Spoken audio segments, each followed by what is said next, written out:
Hi, I just want to share a few thoughts on the word perplexity. Perplexity is the inability to deal with or understand something, a sense of feeling very discombobulated from society, family, and friends. And apparently, discombobulated is a real word, but it kind of describes how many of us feel at the moment, especially during lockdown. Let's have a little look at the book of Job. He's one of my favourite characters in the Bible, and he's certainly somebody who goes through very perplexing situations. Situations that he didn't see coming, and situations that he can do absolutely nothing about. In chapter 1, you see that he's a good man. Family is important to him. Being together with his family is important to him.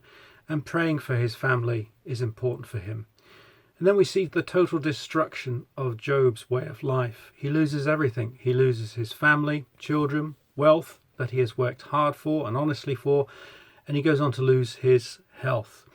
In fact, his wife gets very frustrated and perplexed, and she says to him, "Why don't you curse God and die?" Well, the Bible tells us very clearly that in all of this, Job did not sin or blame God in the perplexing situations that he finds himself. In chapter 1 of verse 20, it says that Job tore his robe, he shaved his head, and he fell down to the ground.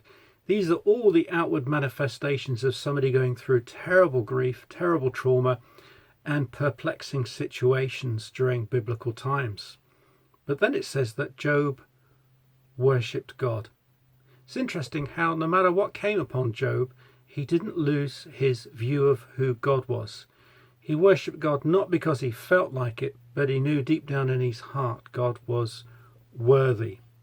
It's interesting that when we go through perplexing situations, that what we've got deep down in our hearts will come through. Some people suggest that when we go through perplexing situations, God will make us into something and take our lives and make us better.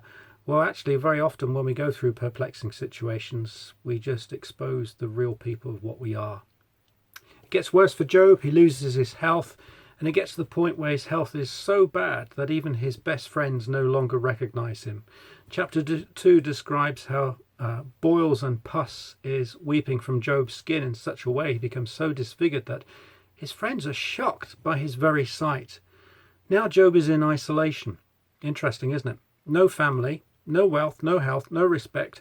His friends sit around him, but they social distance. Interesting. No touch, no hugs, no help. In fact, the story of Job sounds kind of familiar, doesn't it? And as you go through the book of Job, it's heartbreaking. It really wrenches your heart, because so much of the book of Job, God is silent. God doesn't intervene in this situation. And in chapter 17, Job says, "My spirit is broken. My days are over. The grave is ready for me." What is the point of going on? I am so perplexed. I have no way forward. I am stuck. In chapter 29, he reflects on how his past used to be, and even how his relationship with God was so good. And he says that the friendship of God was over my tent. We have to wait until chapter 38 before God begins to speak to Job. And in chapter 38 and verse 4, it's a pivotal moment. God asks Job a question. It's interesting that God doesn't give any answers to Job's perplexity. God doesn't give any answers to the questions that Job or his friends are asking about the nature and the character of suffering. God only brings more questions, but there's wisdom in asking the right kind of question. And God says this to Job, "Job, where were you when I laid the earth's foundations? Tell me if you understand." See, it's that the questions that God is asking takes Job right back to the very start of creation. And God says to Job, "Who sets the sea in its place? Have you walked the depths of the sea? Did you teach the lion to hunt? Did you teach the birds to fly? Is it by your understanding the hawks soar high above?" And the list goes on and on. And we kind of get the idea where God is actually saying to Job, "You know nothing, do you?" In chapter 40, God speaks to Job and says, "Will the fault finder contend with the Almighty? Let him who reproves God answer."